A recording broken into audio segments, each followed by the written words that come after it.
This week, Jean Carney, author of Blackbird Blues, talks about writing a novel after spending many years as a psychologist. Writing Blackbird Blues helped me retire. Here I was closing in on the end of my life, and I wanted to circle back and pick up that strand of writing, but to do it on my own terms. I feel like I'm closing the circle. Welcome to Writers' Voices with Monica and Caroline. I'm your host, Monica Hadley. Caroline's not with us today, but she'll be back next week. And for those of you who are our faithful listeners, you know that Caroline is my mother. Today we have with us Jean K. Carney, author of Blackbird Blues. Jean spent 8 years as an award-winning reporter and editorial writer at the Milwaukee Journal, covering Children's Court, City Hall, and Roe v. Wade.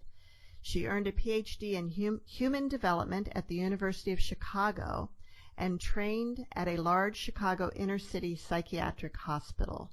She taught psychology at St. Xavier University, was director of a clinic, and supervised psychologists in training for 13 years. She was also in private practice for 30 years in the Chicago Loop. After her husband died of ALS, she edited his last book, Jewish Writing and the Deep Places of the Imagination, stopped publishing in professional psychoanalytic venues, and turned to fiction. Welcome to Writers' Voices, Jean. Thank you. I'm so happy to be here. Is Blackbird Blues your first book of fiction?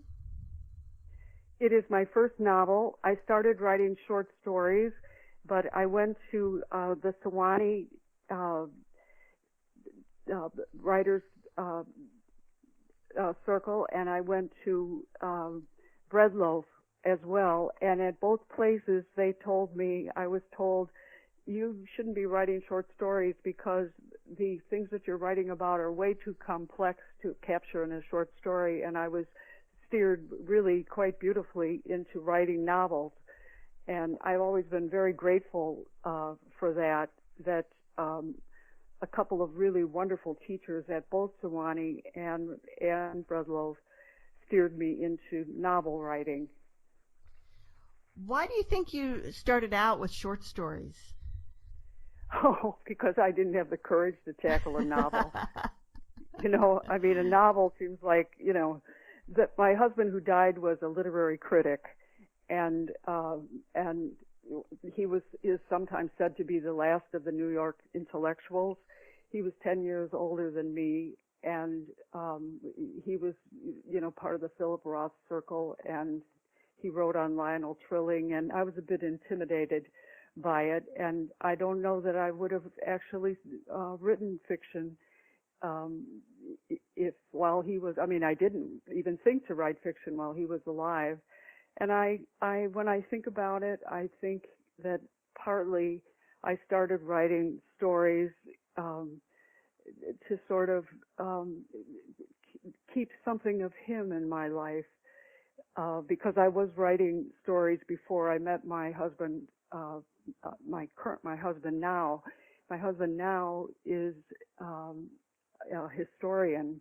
They were both professors at the University of Chicago, but Konstantin Fasold is my husband now, and he's a historian of early modern European history, whereas Mark Krupnick was a literary critic and in the English department. So I think partly I began writing the stories as a way to hang on to him, but also because, losing a husband of 28 years is a tremendous gash in your life and in yourself. And I found that so many things just came up through that gash that I was writing down, and they began to sort of link themselves to each other. And I wrote a couple of short stories, and then Stuart Dybek said, enough with the short stories. You should be writing a novel. And he was one of the strongest forces for getting me away from the stories. And I didn't publish any of the stories. I still have them in the drawer. but when I came back from, I can't remember. I think it was when I came back from my last time I was at Breadloaf, I started writing Blackbird Blues in the car on the way back. And was it based, I mean, did you have a short story on this with these characters that then grew into the novel, or did you start fresh? No, what happened is Constantine and I were at a jazz performance here in Chicago at the Jazz Showcase, and I saw a jazz drummer, a young man, moving very rapidly back and forth, doing through the drum and the xylophone and all of that. And he reminded me, suddenly I saw in him a young man whom I visited in the children's home back when I was a reporter at the Milwaukee Journal, whom I used to visit because this young man, I covered the story, he had killed his teacher.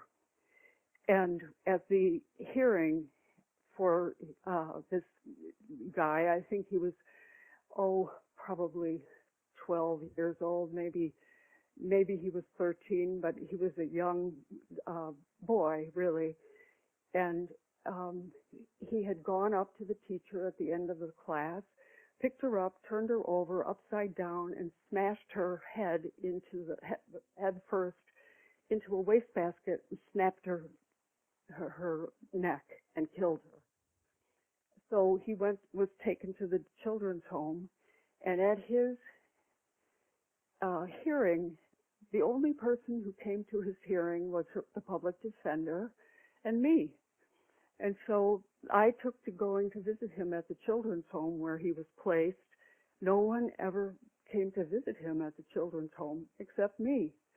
So I would sit and talk with him, and he would move his hands and his feet, the grid on the floor, the grid on the table, and make, music in quotation marks, just the way that reminded me of this guy that was making music. And so he sort of morphed in my mind now, so decades later, when I was sitting with Constantine listening to jazz at a time when things were bubbling up for me, and I was thinking about writing into the character Benny in my novel Blackbird Blues. So the first character I created was Benny. Now Benny doesn't kill anybody, and he doesn't, he certainly doesn't kill a teacher or do anything that dramatic, but he was the start of the novel, and then I began making, other characters came up to join him. And that's interesting because Benny isn't even the protagonist.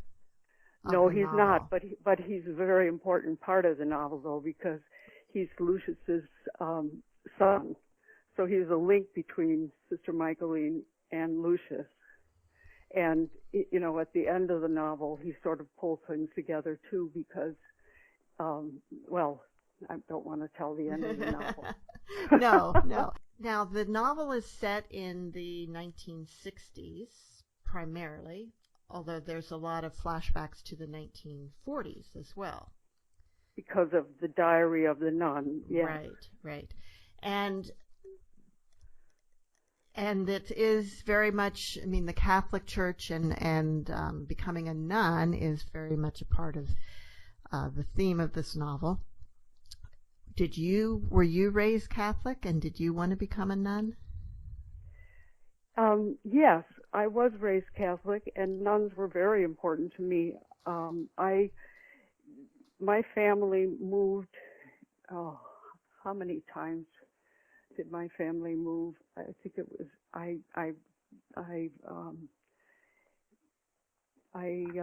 counted it up, and it's in my press kit. My family moved 10 times before you were 9. Yes. 10 times before I was 9 years old. And every single time my mother insisted that I should be in a Catholic school. Because some of these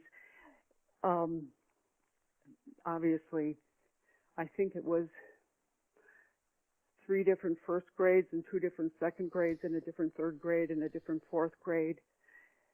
And then finally we stopped and we were in Chicago because there was no more place for my dad to get promoted to. He was now at the top of the company. So that was it. But in Denver, they couldn't, we weren't there long. We were only there 6 months. But I was in a public school, so there was no nun. But all the rest of them, I was in a Catholic school. And, of course, the nuns were aghast that I was moved around like this. And so they really took me under their wing, and I got to know these nuns really well. And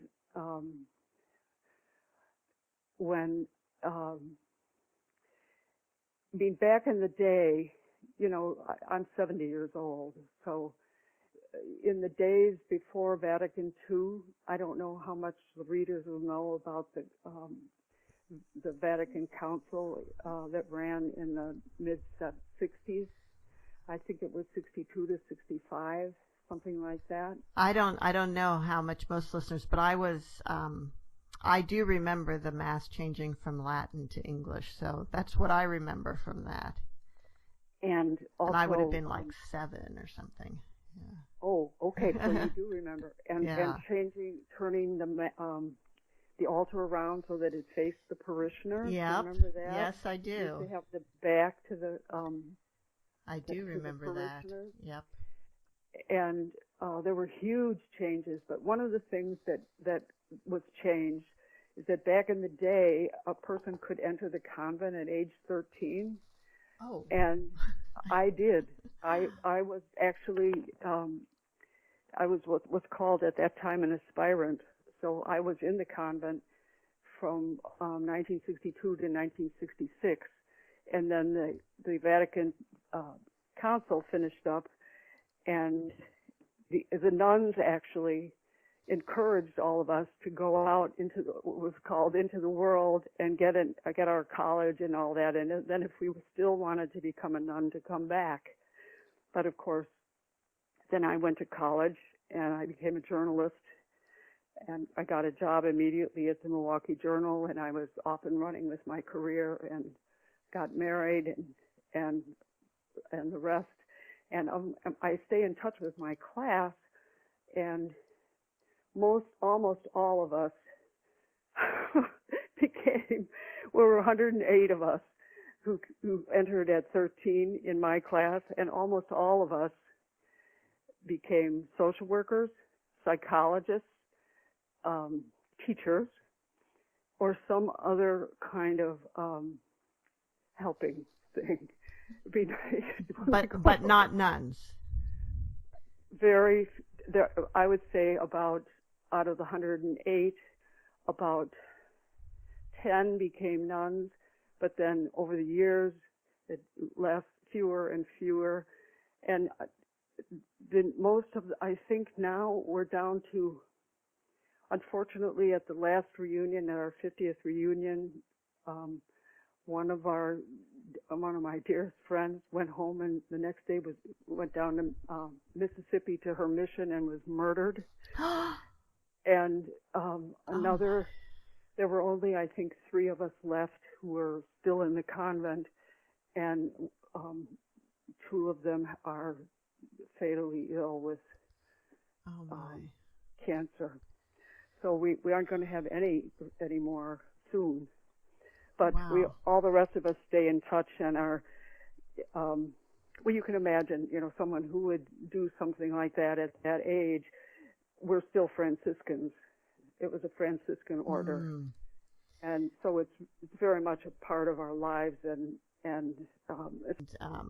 so that's something I wanted to talk to you about, because you obviously have a strong faith, and enough that you wanted to be a nun, and yet you're writing about really what I would call a pro-choice novel here. Well, and then in my sense, the feeling that I had writing it is that it's not for or against abortion. It's for women doing what they need to do, because um, when I sat in I sat in the therapist chair for such a long time, and I had many patients who had to decide whether to keep a pregnancy or not. And one of the things I learned is that the whole abortion conversation in the country is always about, is it right or wrong? But nobody ever talks about, what about this person? I have had any number of patients say they wish they had never been born, that they were not wanted. They knew from very young on that they were not wanted, and their lives have been a misery. That it's not such an open and shut case, that it's always the best to bring a child into the world who's not wanted. Yeah. And then, of course, there's the whole various health reasons that women need to have abortions, actual physical life and death situations sometimes. All of that, and then there's incest. Yeah. I mean, those are the heartbreakers. When young girls who've been raped by their dads are forced to then give birth to a child. I mean, those just break your heart. Yeah. And for the girl and for the child too. Yes. What kind of a start in life is that? Because it's not like, oh, well, they'll never know, or I suppose you can give them away. But I guess I don't think of this as a pro-abortion book. I think of it as not taking a stand, but as being saying it's neither for nor against. That's how I think of it. It's certainly not against abortion, but I don't think of it as for. Well, I don't think most people are like pro-abortion, like we want more abortions. I don't think that's the case. I think it's, like you said, it's nuanced. It has to be based on the individual situation, and ideally that we would never have a need. No one would feel the need. Yeah, exactly. Yeah, but there's a lot of... No one would be in that spot where nobody they would be in that spot. Well, then when I covered Roe v. Wade, I've written this down somewhere. I don't know if it appeared in any materials that you've seen, but at the time when Roe v. Wade was passed, most of the women that I interviewed at the time, even if they themselves would never want to have an abortion and said they probably never would, they felt that it was important that it was available to women so that they wouldn't have to do something back alley and get themselves killed. Or feel trapped. Yes. Go ahead and like have this said, child, but feel trapped by it. Yeah. And not have a choice, exactly. Exactly. And the statistics are very clear that most people think it should be available, even if they themselves don't think they would ever avail, or right. Either don't think they ever would avail themselves of the option, or that they hope they never would avail themselves. But I'm prepared for. I mean, so far, have you looked at the reviews of the book on Amazon and on the web? No, so I far, haven't seen that. So far, you haven't gotten anyone pushing back on you about this? No, and I'm surprised. Yeah. And these are not reviews from friends; they're total strangers. One is from a friend, but the rest of them are from people that I don't know who they are, and I've been amazed. I thought I was going to get hammered for this. Well, what made you be brave enough? Why did you decide, okay, I may get hammered by this. I'm putting something out there that's controversial, but I'm going to do it anyway. Because that's been the story of my life. I mean, I was an editorial writer. I wrote an editorial in when I was an editorial writer at a very young age, at a time when women were not on editorial boards. I went to the big editorial conference for United States and Canada, and I didn't see any other women there. I mean, it was my editor was a trailblazer, and they were very good to me there. I was very, very, very blessed. But I wrote this editorial because there was a judge and you can look it up. His name is Archie Simon, and he was a judge in Wisconsin who said from the bench that a woman who was raped, he said from the bench in a trial of a guy who was accused of raping her, that she asked for it because she was wearing an outfit that was, I forget the exact words she used, but that her clothes were not modest enough and that she asked for it.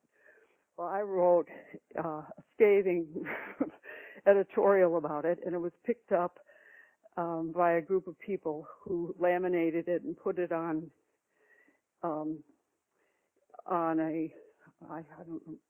I'm not pulling up the name of what it is, but a piece of paper that was circulated, and signatures were collected, and he was impeached. Oh, a petition. Yes, a petition. Yeah. And he was. Wow. At the time, it was the first judge ever impeached in Wisconsin. So because I was a newspaper reporter, and I did a lot of really risky things. I covered the mafia. I would go out to the house in the inner city and talk to people whose kids had just been killed. And, in my 20s, when I look back and think about the things I did when I was in my 20s at the paper, this novel is really tame compared to the stuff I did at the newspaper, both on the editorial board and as a reporter, because I don't know, I was just fearless. But when I had the paper behind me, it was easier because, the journal would, I remember getting pulled in because I wouldn't reveal my source for one of my stories, and they were going to the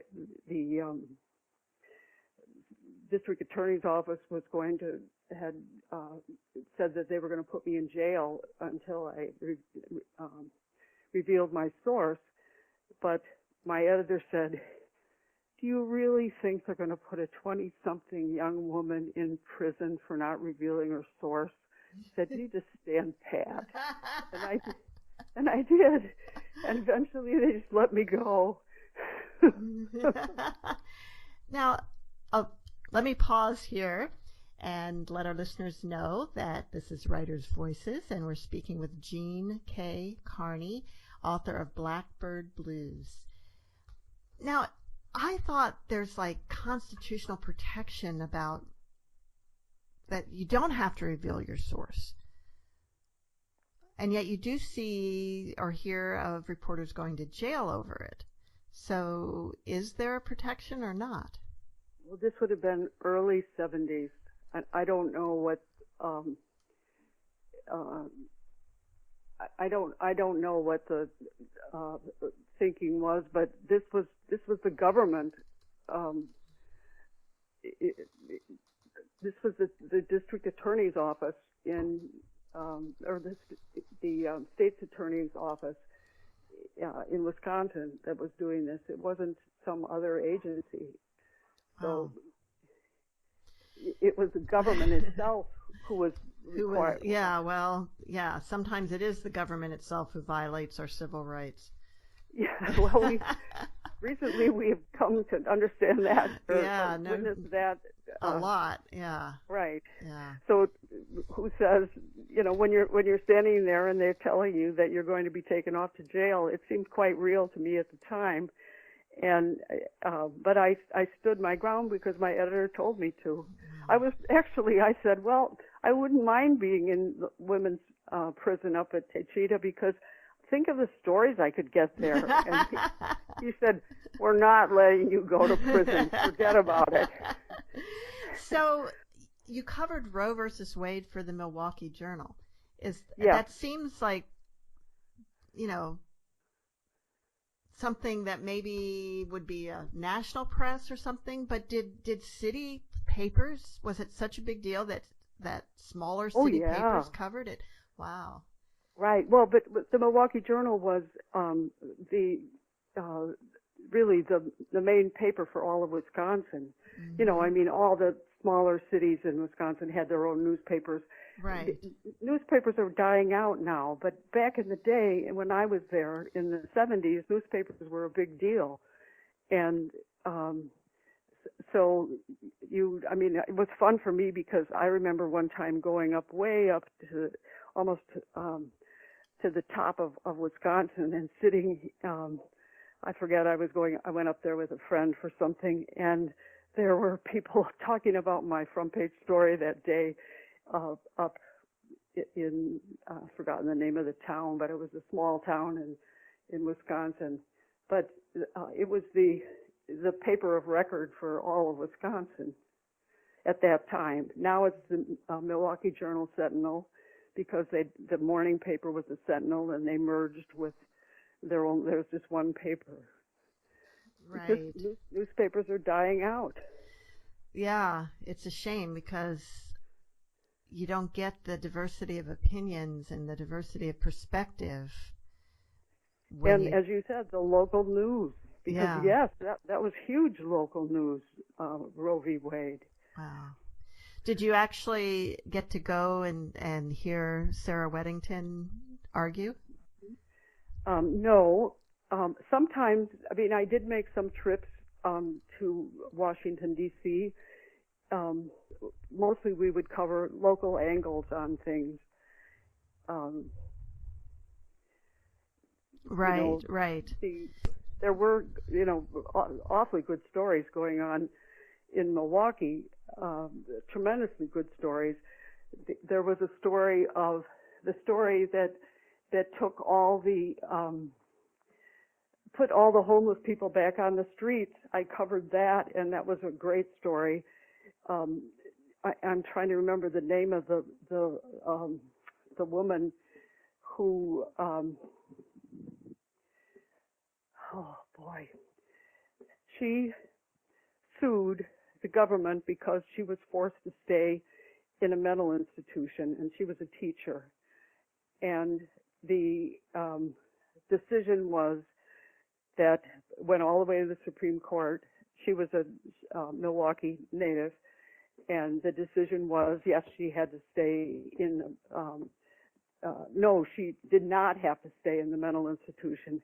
So I went out and interviewed her, and she really needed, I mean, as a psychologist now looking back on it, and I knew it even then, you didn't have to be a psychologist to know that she needed some serious treatment. But then they opened the doors to all the mental institutions and let all these people out without giving them any treatment. And that's when the homeless crisis started. And that was a Milwaukee case. So it's an example of, some interesting things that came out of reporting that were local stories, but that had national implications. Well, Jean, let's get back to your novel, Blackbird Blues. Okay. It's, like we mentioned earlier, set primarily in the 60s with some flashbacks into the 40s, and the main character is a young woman named Mary Kay who is considering becoming a nun. That's sort of always been her path, but she decides to experiment a little bit before going into the convent and finds herself pregnant. And at the same time, her mentor, nun, Sister Michaeline, is killed in an accident. And that's not any spoilers because that all happens within the first chapter or two. You find all of that out. Why don't you read us a little bit from the book? Around the bend, ahead on the expressway, toward the city center, red taillights snaked as far as she could see. The road looked as slick as a mirror. Next to her, on the side of the car, rain pelted and pierced the puddle. How could something look so dazzling, so mesmerizingly smooth when it was far down the road? and looked so blown to smithereens up close. They sat on the Edens waiting for the traffic jam to unwind. She said fervently, "No matter what happens to the rabbit test, I don't want to get married." "Give me a chance. We haven't even talked." He put the gear in park and revved the engine. "We've got no business getting married, and you know it. We're nowhere near old enough." She stuck her arm out the window and slapped her hand on the roof of the car. "There's nothing to talk about. I'm not getting married." "You may change your tune when you actually hear what the rabbit test said." She was not going to cry. Frantically, she tried to calculate in her head. It would be 9 months from April 7th. Or did you start counting from your last period? She switched the radio off. "I bet I'm pregnant. How long have you known? I thought you'd tell me right off tonight if you had results." An ambulance roared up the shoulder of the road alongside them, siren wailing. No wonder traffic wasn't moving. A car had crashed not far away on the other side of the median, going the other direction. In her mind's eye, she could see the ambulance, its back doors wide open. She could see inside. Somebody was lying on a stretcher. She could not help but wonder about that person. She couldn't see him or her, and she might not ever know the identity of that person, but he or she, or maybe it was they, had become part of her life, and at that moment they were holding up her life. She wanted them out of the way. She felt that clearly. She was numb, but her thoughts were not in a jumble. It was a little cooler after the rain, but the vent kept bringing in exhaust and soot. The air did not feel clean.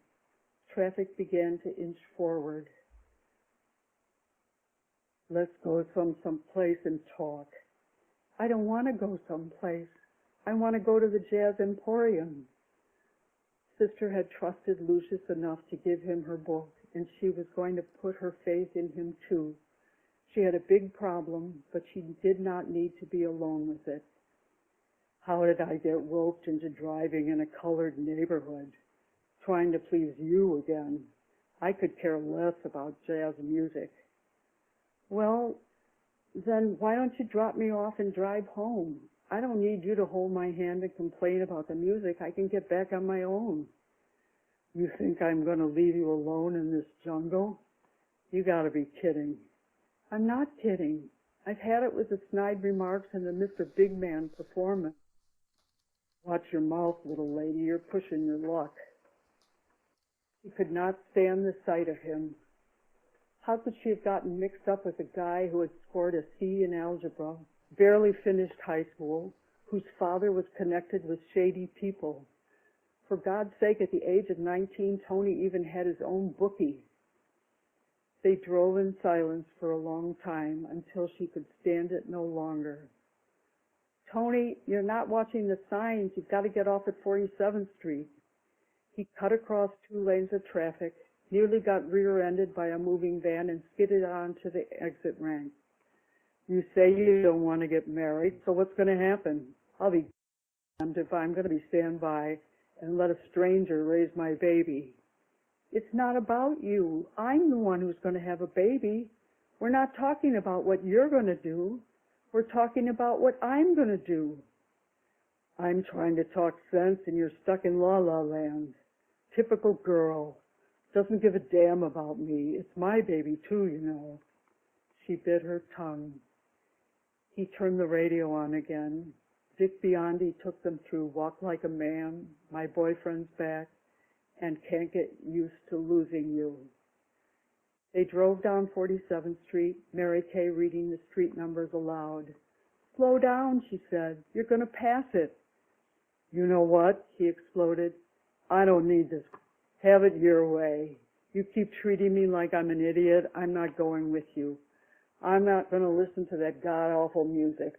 I'm going to drop you off, and then I'm driving home.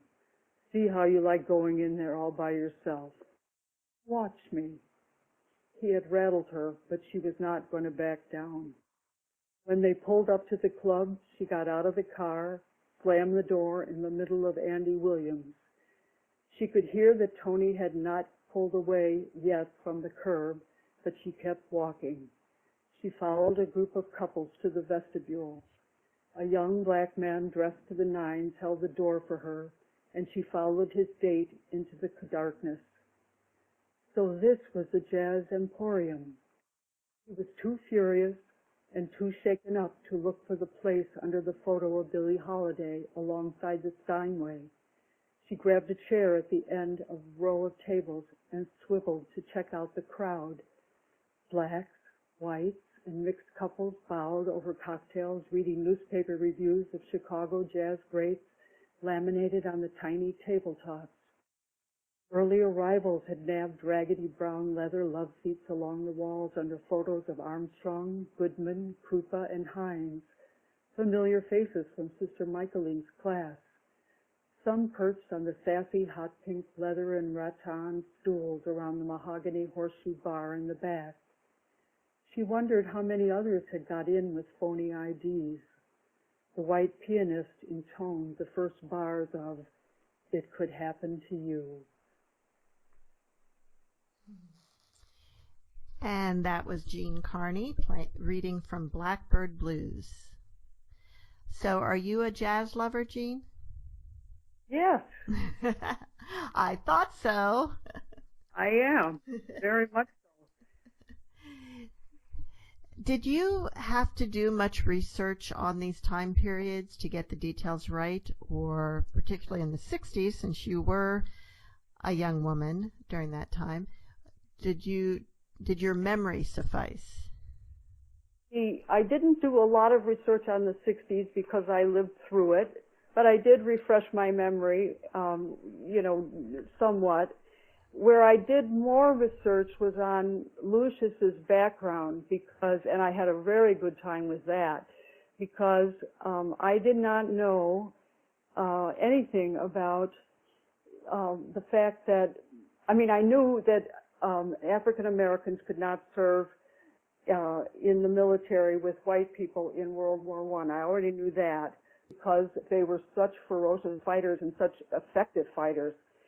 And Lucius in the novel has a mentor who's a Frenchman who realized that Lucius's talents and groomed him as a military person, but also taught him cooking, arranged for him to learn French cooking, and became his mentor really throughout his life. And I had a lot of fun with that. And when Lucius came back, he came back just in time, as all of these guys did, for the 1919 race riots, which were horrible, and which I really didn't know that much about, but which were very, very interesting to learn about. Carl Sandburg has a wonderful book, The Chicago Race Riots, that anybody, even people who aren't interested in Chicago, I think would find. It's a slim little book, but it's absolutely fascinating. Were the race riots just in Chicago, or were they more widespread? I believe they were more widespread. I didn't do a lot of research into anything outside of Chicago, though, and they were fierce enough in Chicago that it warranted this the book. How did you write your black male characters? Well, I had some help. I wrote to the best that I could based on African American people that I knew. I lived in Hyde Park for a long time because that's where I did my PhD work, and then I lived there for until my husband that I mentioned before, who died, and so we had that's an interracial neighborhood. So I had knew a lot of people who were African American, but when I came time to actually writing the dialogue and to being sure that I was creating plausible characters, doing plausible things, I took those parts of the book, actually the whole book, to an African American at the University of Chicago who specializes in African American literature, and had him go through the whole book, but with special attention to the dialogue and actions of the African American characters.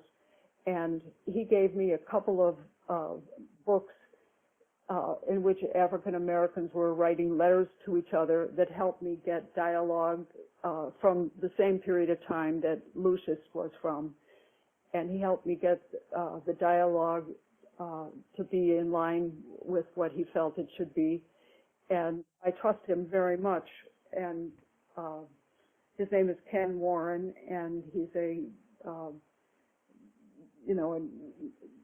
an expert in aside from being African American himself, he's an expert in African American literature of this period. So the period that I'm writing about, to me. It sounds like you found the right person. So when you're talking about the black soldiers, the African American soldiers in World War I, and how they actually were commanded by French officers and were able to, participate more fully in the war and actually made quite a name for themselves.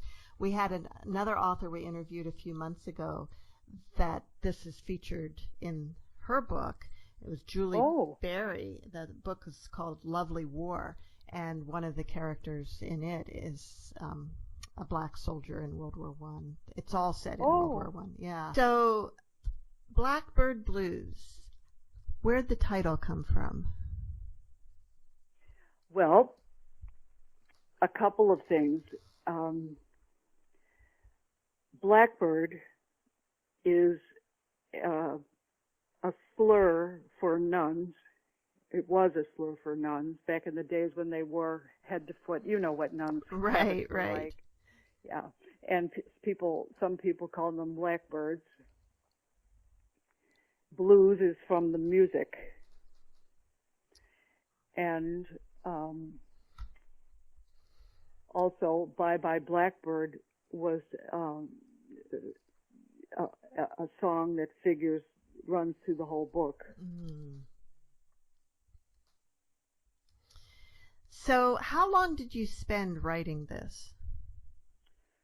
I think altogether, including the many revisions, because I began writing it when I was still in full-time private practice, I think in 9 years. 9 years. And all along, were you aiming towards eventual publication? Yes, I think so. Yeah. And what kept you motivated through that time? I felt I had something to say. I wasn't sure what it was, but I felt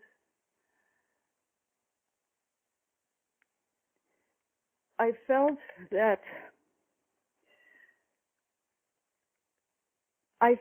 my life was evolving in stages. That I had, my early life, which included the convent. Very, very happy years. I've mentioned that in the press kit. Some of the happiest years of my life. Then my 10 years at the newspaper. And then my, whatever it is, 30, 40 years at the, in psychology. And I knew writing Blackbird Blues helped me retire, because I could feel that there was something erupting in me. When I told you about seeing that drummer at the jazz showcase, and then having the memory of the kid from the children's home so many decades earlier, moving his feet and his hands at the children's home, making music that reminded me of the same motions I felt a continuity of my life, and I felt that somehow that phases of my life were stacking up. And it just seemed to me that I needed, that I was going to be leaving, seeing patients, and going back, circling back to writing, only writing, not covering stories, for the newspaper, which are fleeting. I mean, that's one thing that wasn't satisfying about being at the newspaper, which is the reason I left the newspaper in the first place, that you start all over fresh with the news, and you have to write about things that are happening at the, what you're writing about is dictated by what's happening in the news. So you're not writing about what's happening inside you. You're writing about what you're writing about is dictated by the news. True. And so here I was now closing in on the end of my life, and I wanted to circle back and pick up that strand of writing, but to do it on my own terms. Now, what was the question? What kept you motivated through 9 years? But that's a very good answer. So I wanted to pick up, because my careers are all connected. When I went to the newspaper and I got people to talk to me, and I put it in the newspaper for everybody to read. And then I went into psychology, where I used the same skills to get people to talk to me, but I told absolutely no one at the pain of being put in prison. Right. And now I'm getting myself to allow myself to talk to me, and I'm putting it out for everyone to see who wants to see. And I feel like I'm closing the circle. So, Jean, you're being published. The book, has it come out already? Has it been released? Oh, yeah. It came out October 1st. All right. And we're talking on October 10th or 11th. So you're 10 days now as a published author, a published novelist. Does it feel any different? Yes, it does, because I've been astonished by the reviews on Amazon and very gratified. I didn't expect the reviews to be as good as they are. I mean, you expect your friends to write good reviews, but these are people I don't even know, and they're. And how are they finding out about Blackbird Blues? I don't know. I mean, I'm not sure. Well, that's good. One review is on something called. Oh, you must see this review by Ellen Mirapole. Now, I know her. She and I met at Breadloaf, and she's written something on something called egg. Oh man, I forget, but it's. If you Google Blackbird Blues and see reviews, you'll see some of them, but you'll see a number of them on both Amazon and Barnes and Noble. Okay. And how did you get published? Did you have an agent, or are you self-publishing, or how's it working for you? I'm not self-publishing. My publisher is Bedazzled Inc. And it was very hard. I tried hard to get an agent, but I'm a nobody. And everybody said, "Oh, this is great. Someone's going to snap it up," but no one did in terms of an agent. And I sent to lots and lots of presses, and they all said, this is an intriguing idea, but we it's not quite right for us. And I began to think that maybe the abortion thing was too hot, for them. And then when Bedazzled took it immediately, I said, "Aren't you worried about the abortion thing?" And they said, "We love throwing bombs." That's what she said. So, I mean, they were aware. But so far, I mean, nobody's picketing my house or anything yet. So, can you tell us a little bit about Bedazzled Ink? Who's behind it and how long they've been around? And looks like they've been doing this a while when looking at their website. Oh yeah, it's a feminist press. I don't know what else to say. I admire the things that they publish, and that's why I went with them, because they do take chances on things that are controversial, and they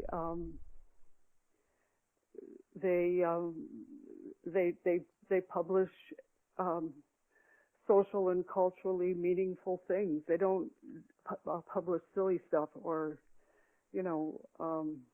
what can I say? Well, they said they're dedicated to literary fiction, nonfiction, and children's books that celebrate the unique and underrepresented voices of women, and books about women. Yep. That's what they do. That is what they do. And they do it very well. Wonderful, wonderful.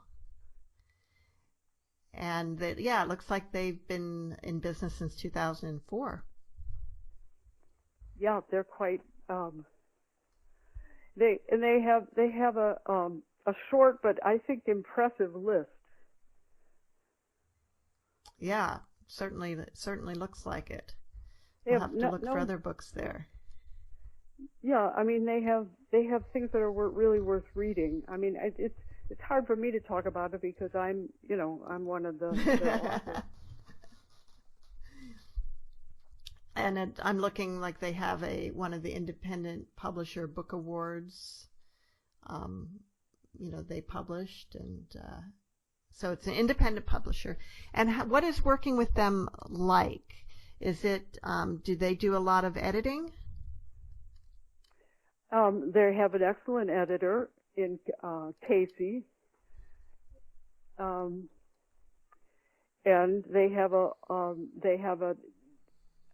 wonderful liaison person in Liz. Now I can't remember her last name. Elizabeth, might be Gibson, but I'd have to look it up. It should probably on their website. She's wonderful, easy to work with. Yeah, they're easy to work with. Great. And do you have did they do the cover? Yes, they did. Did you have any input in that? Absolutely. They did one cover which I didn't like at all, and we talked about it, and they did another one, and finally we came up with this one, and we all loved it. Great. They're very they have been extremely attentive to to my input, and anything that I feel strongly about, they've accommodated me. Wonderful. So what's next for you in your writing life, Jean? I'm not sure. I have a couple of things in the back of my mind for ideas for the next novel. I mean, I think that's probably what will happen. We're going to New York and Los Angeles with the book, and for readings in Chicago. So I've been so busy in terms of the publicity side of it, and I can't say enough about JKS Communications. They are, if people ask you about who's a good publicist, they are off the charts wonderful. Oh, absolutely. I work with 5 or 6 of their of the people there on books. So yeah, I've had nothing but good experience with them. Yeah, they're sensational. Yeah. And But So I'm not in the middle of another book, if that's what you mean. I'm in the early stages of thinking. I mean, I wondered if I should do a sequel, but I don't think so. I'm not sure I have much more to say about these folks, but you never know. you may come back to that later. You know, yeah, like you said, you never know. So, Jean, one thing we didn't really talk about too much, but another very important theme of the book is the civil rights movement in the 1960s. And, you know, Mary Kay as, you know, coming from a background that had did not empathize, the people she was around did not empathize with civil rights or the need for it, other than the nuns. And nuns really were important in the civil rights movement, weren't they? Absolutely. Yeah. I mean, and I think a lot of people our age will certainly people who grew up in Catholic schools will immediately identify with that. And I think that my dad was not the only dad who was like the dad in in the book. There were lots and lots of, you know, it took a while, I think, for the generation above me to come round.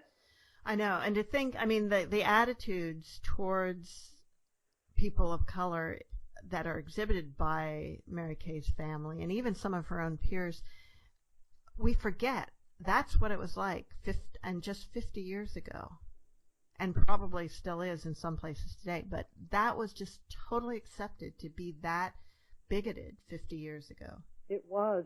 And so you think that didn't seem exaggerated to you in my depiction of it, huh? No, it did not. I mean, Archie Bunker. Yep, good old Archie Bunker. There was a reason why he was on the tube at the time. Yeah. Absolutely. Yep. Well, and my parents were, my dad was born in Emmitsburg, Iowa. My mother was born in Fort Dodge, and they were living in Fort Dodge when they met, and my dad came back from the war and moved to Fort Dodge, and then I was born in Fort Dodge. We didn't stay there very long, but we also lived in one of all these 9 places that are 10 places that I lived was Carroll, Iowa. Oh, wow. So you've got some Iowa roots. Well, Jean, we're out of time, but I really enjoyed speaking with you today. And I believe that sometimes controversial issues being presented as a novel can actually change people's attitudes. Well, I hope you're right. We'll see, huh? Yeah, we'll see. Thanks so much for being with us today, Jean, and see you all next week on Writers' Voices.